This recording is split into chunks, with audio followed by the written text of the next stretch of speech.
Dans cette vidéo, on va continuer nos grands classiques du vélo à Bourges en prenant la portion sud-est de la Rocade Verte en allant du lac d'Auron à l'école de pyrotechnie. Donc on va prendre la Rocade Verte qui passe par l'avenue du Val d'Auron notamment. Et comme c'est une succession de petites montées et petites descentes, je vous ai mis le graphique de pente sur le tracé de la carte pour que vous vous rendiez compte un petit peu à quel point chaque passage est pentu ou non.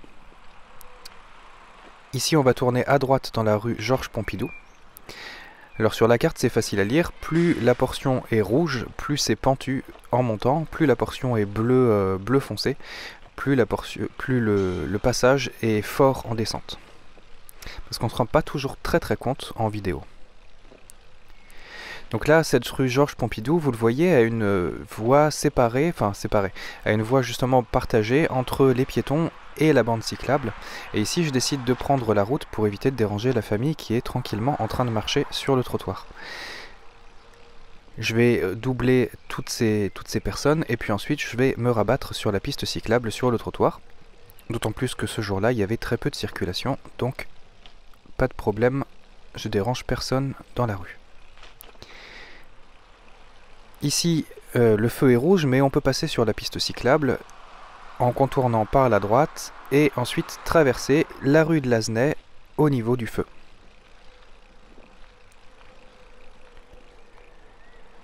À cet endroit, pour passer le feu, il vaut mieux appuyer sur le petit bouton de passage piéton qui est situé derrière le poteau qu'on a face à nous. Voilà, sur la droite, passez le bras et ensuite appuyez.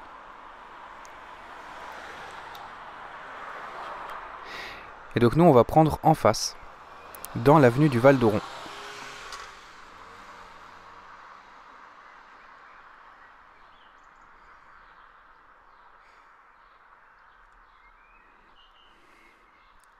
On va passer devant le jardin de Lazenay, qui sera sur notre gauche.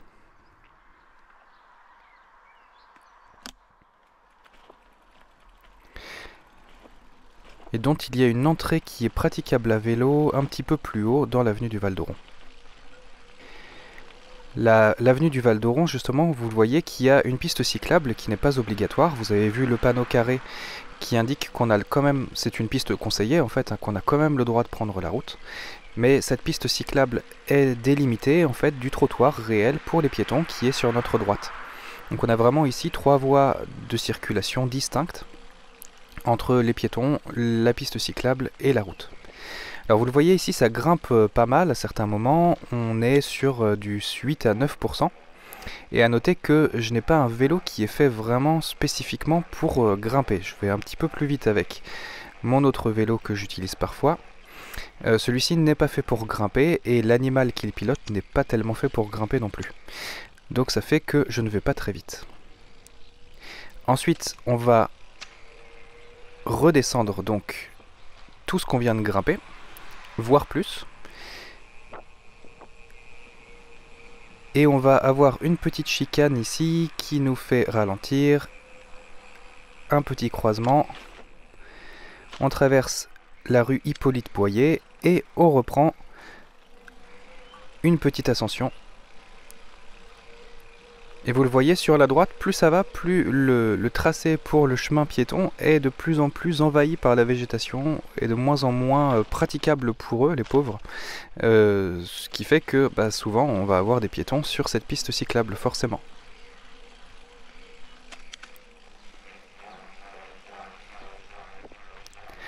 Donc là, je repasse dans ma vitesse, une de mes vitesses les plus basses, avec mon moyeu qui fait du bruit quand je grimpe. Et donc ici encore, on va avoir du 7, 8, peut-être dans ces eaux-là, en montée, 7-8%.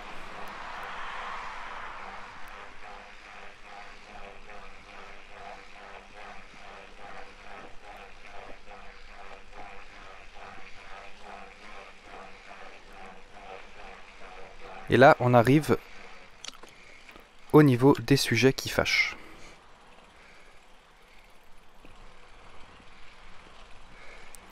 On va arriver au croisement avec la rue Pablo Picasso. Et à partir de là, on entame toute une série de feux qui sont expressément faits pour... Enfin, qui sont expressément pas faits pour les vélos. C'est-à-dire qu'on a un feu spécifique pour les vélos qui ne se déclenche absolument jamais au vert. Jamais, sauf si vous appuyez dessus. Et en fait, ce feu, pour passer au vert, va attendre que le feu piéton que l'on voit sur notre droite passe au vert pour se déclencher. Donc le feu vélo se déclenche en même temps que le piéton vert de la rue qu'on traverse. Mais il ne se déclenche pas si on n'a pas préalablement appuyé sur le bouton. Ce qui fait que pour toutes les rues qu'on va traverser à partir de maintenant, on va être obligé de s'arrêter, d'appuyer sur le bouton du feu vélo, d'attendre tout un régime de feu, que le piéton de la rue qu'on veut traverser repasse au vert.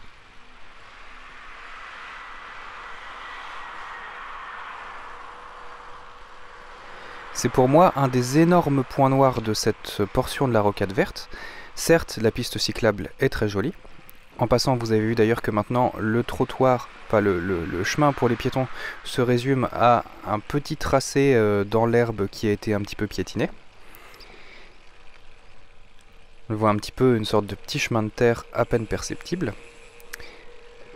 Mais systématiquement donc, on va, vous allez le voir, arriver en bas de cette descente et on va arriver à un feu qui peut être rouge, vert, tout ce qu'on veut pour les voitures et les piétons, mais qui sera systématiquement rouge pour les vélos. Parce que pour qu'il passe au vert, il faut appuyer sur le bouton qu'il y a à côté du feu vélo. Donc là, le feu piéton était vert, mais il va falloir qu'on réattende un cycle complet, que le feu piéton de droite repasse au vert pour que le feu vélo passe au vert. Donc ça oblige les cyclistes à systématiquement s'arrêter, si du moins vous voulez respecter le régime de feu, ce qui est quand même préférable de respecter le code de la route, ou alors décider de passer au feu rouge des vélos en empruntant le feu piéton qui est sur la droite. Et ça montre, en tout cas au moment de la construction de cette piste cyclable, il y a plusieurs années de tout ça, une vision un petit peu démodée en fait du vélo, comme si c'était un mode de déplacement uniquement de loisir, pourquoi pas de famille avec enfants le week-end, mais pas du tout dans l'optique de quelqu'un qui utilise le vélo comme un mode de déplacement quotidien réel pour se déplacer dans la ville et qui remplacerait la voiture. Cette piste cyclable est très bien avec des enfants, on va faire les montées à notre rythme tranquillement et puis les feux permettent aux enfants de reprendre leur souffle et puis de continuer la balade vraiment comme une promenade. Mais c'est pas du tout l'optique d'un mode de déplacement au sens d'aller rapidement d'un point A à un point B de la ville. Je pense sincèrement que quelqu'un qui déciderait d'abandonner sa voiture pour prendre son vélo et faire ce trajet-là au quotidien serait très rapidement incité à retourner sur la route s'il décide de continuer de respecter le code de la route et les différents feux, parce que ces feux de vélo n'ont plus vraiment de sens. D'autant plus que vous le voyez sur la droite, maintenant on n'a plus du tout de passage pour les piétons. Finalement maintenant tout est reporté sur la piste cyclable et on est en concurrence avec les piétons.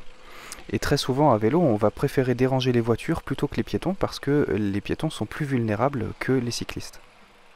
Donc là encore, feu rouge pour le vélo, il va falloir attendre que le feu repasse au vert de l'autre côté pour pouvoir passer.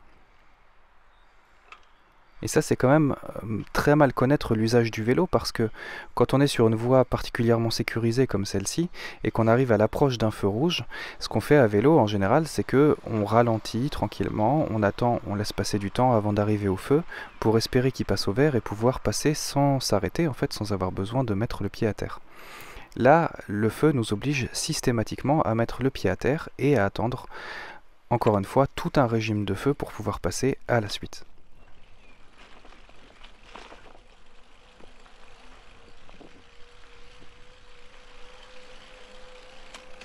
Ce qui fait que, pour ma part, comme beaucoup d'autres cyclistes, je pense, on a complètement délaissé cette rocade verte, en tout cas la piste cyclable de la rocade verte, pour aller sur la route tout simplement. C'est beaucoup plus efficace et au moins parfois arrivé en haut de la montée on a la chance d'avoir un feu vert comme les voitures, comme les piétons, etc. sans avoir à attendre systématiquement.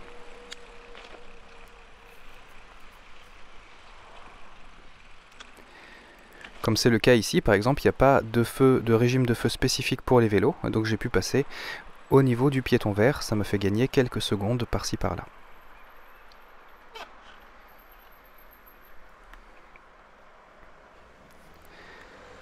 En tout cas, On arrive au bout de cette avenue du Val d'Oron, tant bien que mal, et on va tourner sur l'avenue de Dun-sur-Oron.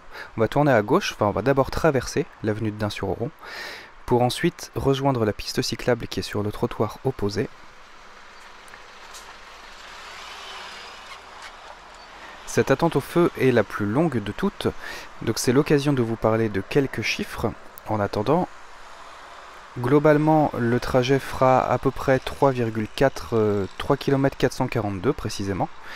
3 km 442 qui sont effectués, pour ainsi dire, quasiment à 100% sur des pistes cyclables, puisque vous allez le voir, tout le reste du trajet va s'effectuer là encore sur des pistes cyclables.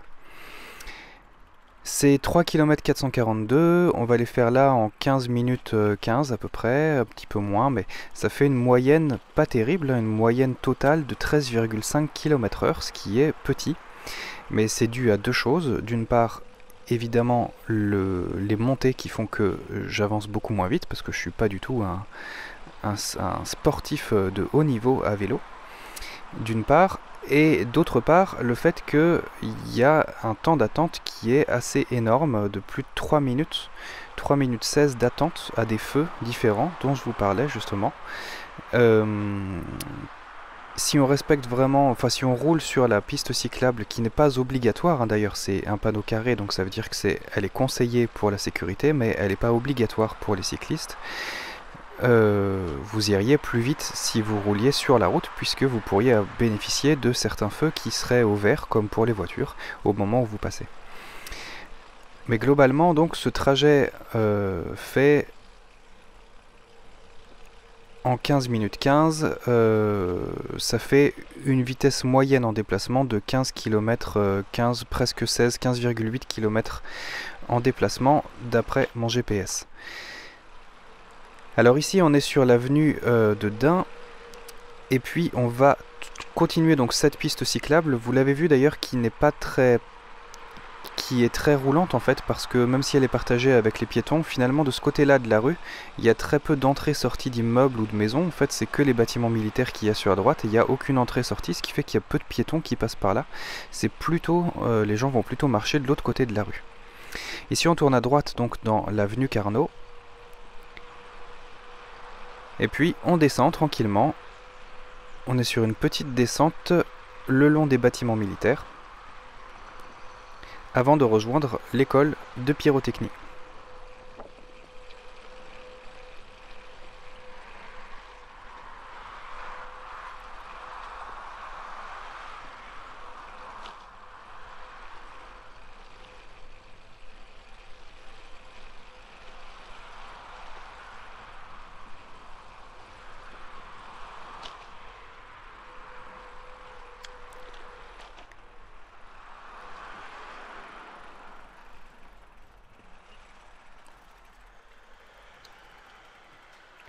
Un dernier petit feu à attendre.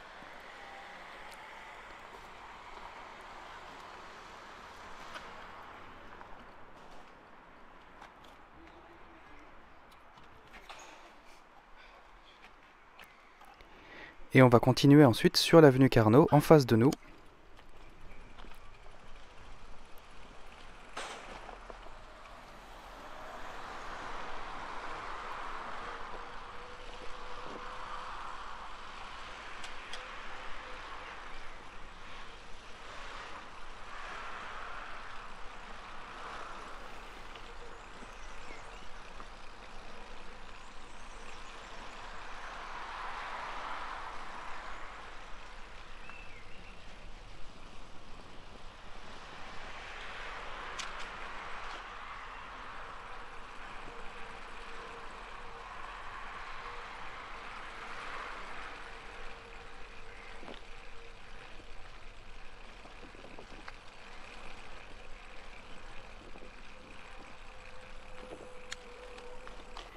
On va traverser ici, c'est d'ailleurs là qu'on arriverait à la piste cyclable qui nous mène à la zone de l'allée Napoléon III, la route de Guéry, et on va continuer sur cette piste cyclable ici qui est sur le trottoir,